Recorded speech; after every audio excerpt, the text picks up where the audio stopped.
الرحيم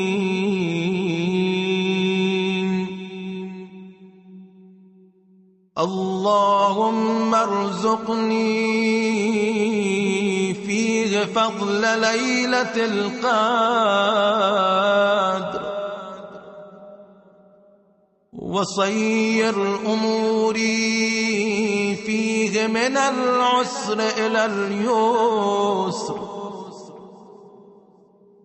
واقبل معاذيري وحط عني الذنب والوزر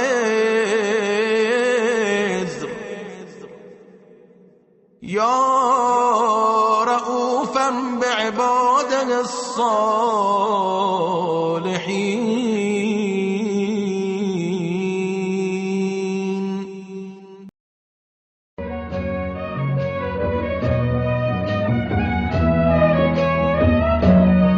اعوذ باللہ من الشیطان الرجیم بسم اللہ الرحمن الرحیم 27 روزے کی دعا کی تلاوت کا شرف ہم نے حاصل کیا۔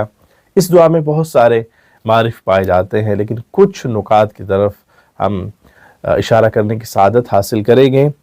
اللہم ارزقنی فیہ فضل لیلۃ القدر، اے اللہ مجھے اس میں شب قدر کی فضیلت عطا فرما، یعنی ماہ رمضان المبارک میں پروردگار مجھے شب قدر عطا فرما۔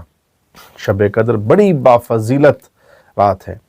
شب قدر کے بارے میں قرآن مجید میں ارشاد ہے، بلکہ پوری سورہ نازل ہوئی ہے، بسم اللہ الرحمن الرحیم اِنَّا أَنزَلْنَاهُ فِي لَيْلَةِ الْقَدْرِ، کہ بے شک ہم نے اس رات میں قرآن پاک کو نازل کیا ہے۔ وَمَا أَدْرَاكَ مَا لَيْلَةُ الْقَدْرِ، تم کیا جانو لیلۃ القدر کیا ہے، بس اتنا جان لو لیلۃ القدر خیر من الف شہر، کہ لیلۃ القدر 1000 مہینوں سے زیادہ افضل رات ہے۔ یعنی ایک انسان اگر اس لیلۃ القدر کو درک کرے اور اس لیلۃ القدر میں عبادت کریں تو وہ ایسے ہے کہ اس نے 1000 مہینوں میں عبادت کی ہو۔ یعنی 1000 مہینوں میں جو اس نے اپنا روحانی سفر طے کرنا تھا وہ ایک رات میں سفر طے کر سکتا ہے۔ اور لیلۃ القدر کے لیے 1000 مہینوں کا اللہ تعالیٰ نے انتخاب بھی اس لیے کیا ہے کیونکہ ایک انسان کی اوسط لائف 1000 مہینے، یعنی ان 1000 مہینوں کو اگر 12 پر تقسیم کرے تو 83 سال اور کچھ مہینے بنتے ہیں۔ انسان کی اوسط لائف 83 سال ہے، 80 سال ہے۔ یعنی ایک انسان لیلۃ القدر کو درک کرے، لیلۃ القدر میں عبادت کرے تو ایسے ہے کہ جیسے اس نے اپنی پوری زندگی میں اللہ تعالیٰ کی عبادت کی۔ اور امام صادق علیہ السلام سے پوچھا، چونکہ لیلۃ القدر 19 کی رات، 21 کی رات اور 23 کی رات ہے۔ امام صادق علیہ السلام سے کسی نے پوچھا کہ مولا لیلۃ القدر ایک ہے، ہم 3 راتوں میں عبادت کرتے ہیں، آپ ہمیں بتا دیجئے، ہمارے لیے آسانی ہوگی کہ لیلۃ القدر کون سی ہے، 19 کی رات ہے، 21 کی یا 23 کی رات ہے؟ تو امام صادق علیہ السلام نے بڑا خوبصورت جواب دیا، کہا کہ دیکھو کیا بہتر یہ نہیں ہے کہ ہم 3 راتوں میں عبادت کریں؟ اگر آپ کو معلوم ہو جائے کہ لیلۃ القدر فلاں رات ہے تو آپ صرف ایک رات میں عبادت کرتے ہیں۔ اب اللہ تعالیٰ نے آپ کو موقع دیا ہے کہ آپ 3 راتوں میں اپنے اللہ تعالیٰ کی عبادت کرو۔ ان 3 راتوں میں سے انشاءاللہ ایک رات جو ہے وہ لیلۃ القدر ہوگی۔ اس لیلۃ القدر میں تنزل الملائکۃ والروح، اور اس لیلۃ القدر میں آسمان سے فرشتے نازل ہوتے ہیں، امر لے کر، امر الہی لے کر نازل ہوتے ہیں۔ کس کے پاس آتے ہیں؟ امام زمانہ علیہ السلام کے پاس، کیونکہ فرشتے امر الہی لے کر آ رہے ہیں تو کوئی صاحب امر تو ہونا چاہیے کہ جس کے حضور میں وہ امر پیش کیا جائے۔ تو جس کے حضور میں فرشتے اور روح القدس امر لے کر آتے ہیں وہ صاحب امر امام زمانہ علیہ السلام ہے۔ اللہم صلی علی محمد وعلی محمد وعجل فرج۔ پروردگار اس لیلۃ القدر کے صدقے میرے آقا اور مولا کا جلد از جلد ظہور فرما، اور لیلۃ القدر میں دعائیں مستجاب ہوتی ہیں۔ پروردگار نے اس رات میں قلب محمد پر پورا کا پورا قرآن نازل کیا، کیونکہ قرآن کے 2 نزول ہیں، ایک تدریجی نزول ہے اور ایک دفعی نزول ہے۔ یعنی تدریجی نزول سے مراد یہ ہے کہ آہستہ آہستہ آہستہ قرآن نازل ہوا ہے، اور دفعی نزول سے مراد یہ ہے کہ ایک دفعہ ایک مرتبہ پورا کا پورا قرآن قلب محمد پر نازل ہوا۔ یہ لیلۃ القدر وہ رات ہے کہ جس رات میں دفعتاً سرکار دو جہاں کے قلب اطہر پر پورا کا پورا قرآن نازل ہوا۔ اتنی بافضیلت رات ہے۔ آئیے دوسرے نقطے کی طرف چلتے ہیں۔ وَسَيْرَ عَمُورِ فِيهِ مِنَ الْأُسْرِ إِلَى الْيُسْرِ، اے میرے اللہ میرے امور کو تنگی سے آسانی کی طرف موڑ دے۔ پروردگار اس دن میں جو میرے امور ہیں، مشکل امور ہے، مشکل امور کو آسان بنا دیں، آسانی کی طرف موڑ دیں۔ محترم سامعین، پروردگار میں نے گزشتہ دعا میں بھی، گزشتہ روز میں بھی آپ کی خدمت میں گزارش کی تھی کہ پروردگار قرآن پاک میں کچھ قوانین مطرح فرماتا ہے، کچھ قوانین، اور وہ قوانین اٹل ہے۔ پچھلا قانون جو بیان کیا تھا کہ الیس للانسان الا ما سعی، کہ جو مومن کرتا ہے انسان کے لیے وہی کچھ ہے کہ جو وہ کرتا ہے۔ آج اس دعا میں بھی ایک اور قانون بیان ہو رہا ہے۔ آئیے ہم اسی قانون کی تشریح کے لیے قرآن پاک کی طرف چلتے ہیں۔ تو پروردگار فرماتا ہے فَإِنَّ مَعَ الْعُسْرِ يُسْرًا، إِنَّ مَعَ الْعُسْرِ يُسْرًا، یعنی ایک ہی اسلوب کو اللہ تعالیٰ نے دو مرتبہ بیان کیا، یعنی ایک ہی آیت کو دو مرتبہ اللہ تعالیٰ نے بیان کیا۔ کیا فرمایا؟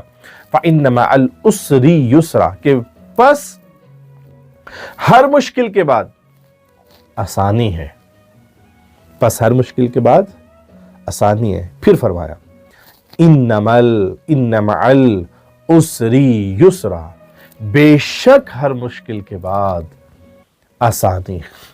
یعنی جب تکرار ہو، آیات کا تکرار ہو، تو اس کا مطلب یہ ہوتا ہے کہ بہت اہم آیت ہے۔ اللہ تعالیٰ نے یہاں پر دو مرتبہ کہ میرا بندہ جو مشکل میں ہے، میرا بندہ جو کسی پریشانی اور مصیبت میں ہے، وہ سن لے فَإِنَّ مَعَ الْعُسْرِ يُسْرًا، کہ بس مشکل کے بعد آسانی آنے والی ہے۔ اِنَّ مَعَ الْعُسْرِ يُسْرًا، بے شک مشکل کے بعد آسانی ہے۔ جو افراد مشکل میں ہے، پریشانی میں ہے، مصیبت میں ہے، اس آیت کی زیادہ سے زیادہ تکرار کرے اور اللہ کے اس قانون اور جو اٹل قانون ہے اس پر یقین رکھے۔ انشاءاللہ ایک وقت آئے گا، بہت جلد وہ وقت آئے گا کہ جب آپ کی مشکل نہیں رہے گی، پریشانی نہیں رہے گی۔ وَاقْبَلْ مَعَاذِرِي، اے پروردگار میری معذرتیں اپنی بارگاہ میں قبول و منظور کر لیں۔ میرے اللہ میرے گناہوں کی معافی اپنی بارگاہ میں قبول و منظور کر لیں۔ سامعین، اللہ تعالیٰ بڑی محبت کرتا ہے ان اشخاص سے نہیں کہ جو بڑی بڑی عبادت کرتے اور عبادت کرنے کے بعد ان میں ایک غرور اور تکبر کی کیفیت پیدا ہو جاتی ہے۔ نہیں، ان سے نہیں، اللہ تعالیٰ ان گناہ گاروں سے بڑی محبت کرتا ہے کہ جو اللہ تعالیٰ سے توبہ کرتے ہیں۔ یہ میں نہیں کہہ رہا، ان اللہ یحب التوابین، قرآن پاک ہے کہ بے شک اللہ تعالیٰ توابین یعنی توبہ کرنے والوں کو توبہ کرنے والوں سے محبت کرتا ہے، توبہ کرنے والوں کو پسند کرتا ہے۔ پروردگار توبہ کرنے والوں کو پسند کرتا ہے۔ اور حضرت حور علیہ السلام کی مثال، یہ اللہ تعالیٰ کے نمائندے ہیں، یہ وہی کام اس زمین پر انجام دیتے ہیں جو اللہ چاہتا ہے، یعنی اللہ کی مرضی کے خلاف کوئی کام نہیں کرتے۔ امام حسین علیہ السلام کے پاس جب حر آتا ہے اور سچی توبہ کرنے امام حسین علیہ السلام کی بارگاہ میں آتا ہے تو کیا ہوتا ہے؟ جب حر آیا تو کہا حر نے حل لی من توبہ، امام حسین سے کہا کہ میری توبہ قبول ہے، تو امام حسین علیہ السلام نے کہا کہ اللہ توبہ قبول کرنے والا ہے۔ مولا حسین نے حر کو اپنے سینے سے لگایا، فوری طور پر حر کو معاف کر دیا۔ اگر حر کے علاوہ کوئی اور بھی حسین کی بارگاہ میں آتا تو حسین اس کو بھی حر کی طرح معاف کر دیتے، لیکن افسوس کہ مسلمانوں نے رسول کے نواسے کو سمجھا نہیں۔ یا رؤوفم بعبادہ الصالحین، اپنے نیک بندوں پر مہربانی کرنے والے۔ اللہ تعالیٰ کی رحمت اس کے غضب پر سبقت رکھتی ہے، اور ایک حدیث قدسی میں ہے، پروردگار فرماتا ہے حدیث قدسی میں ان رحمتی سبقت غضبی، اور پھر ایک اور جگہ پر قرآن پاک میں ارشاد ہوتا ہے کہ رحمتی وسعت کل شیء، کہ میری رحمت جو ہے ہر چیز پر احاطہ کیے ہوئے ہے، یعنی ہر چیز پر ہے۔ میری رحمت نے سبقت کی ہے غضب پر، یعنی میری رحمت مقدم ہے، میرا غضب، میرا غصہ اس کے بعد ہے۔ اللہ تعالیٰ کی رحمت بڑی وسیع ہے، یعنی ہزاروں قصے اللہ تعالیٰ کی رحمت کے ایسے ہیں کہ بہرحال ابھی وقت نہیں ہے۔ اللہ تعالیٰ کی رحمت ہی ہمیشہ مانگنی چاہیے، اور اس مہینے میں تو پروردگار کی رحمتیں برس رہی ہیں، برکات برس رہی ہیں اس سعادت والے مہینے میں۔ پروردگارہ ہم پر ہمیشہ کے لیے اپنی رحمتوں کا نزول جاری اور ساری فرما، اور ہماری دعاؤں کو مستجاب فرما۔ وما علینا الا البلاغ المبین۔ والسلام علیکم ورحمۃ اللہ وبرکاتہ۔